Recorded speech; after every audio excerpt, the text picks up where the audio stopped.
Good morning, fourth period. I wanted to give you a brief update as to what you should be doing during your asynchronous learning day today. First, I'll be updating Infinite Campus with grades. So if you don't have any of your work turned in for this week, you're going to want to make sure you get that turned in. I'd hate to see anybody's weekend ruined because they didn't complete their assignments. What assignments should you have in by the end of the day today?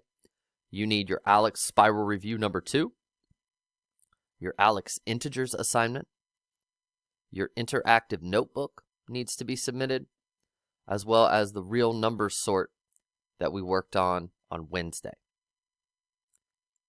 I will have my Zoom office hours open throughout the majority of the day.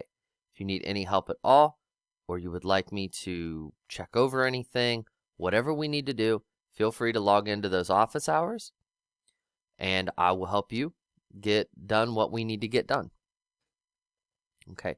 Last thing I'm going to do is our weekly Amazon gift card drawing.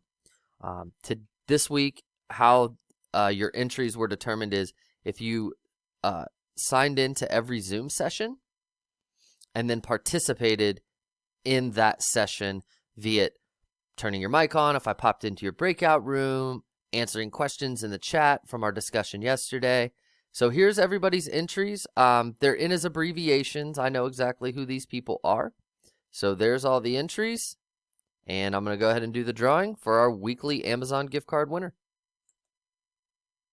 The winner is Matilda. So Matilda, if you have an email address that isn't your school email address, shoot that to me in an email, and I'll send that Amazon gift card out to you as soon as I can.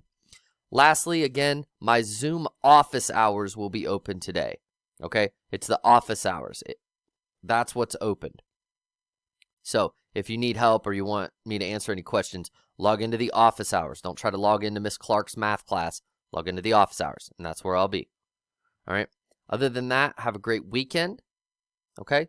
Stay safe, and I will see you all Monday morning.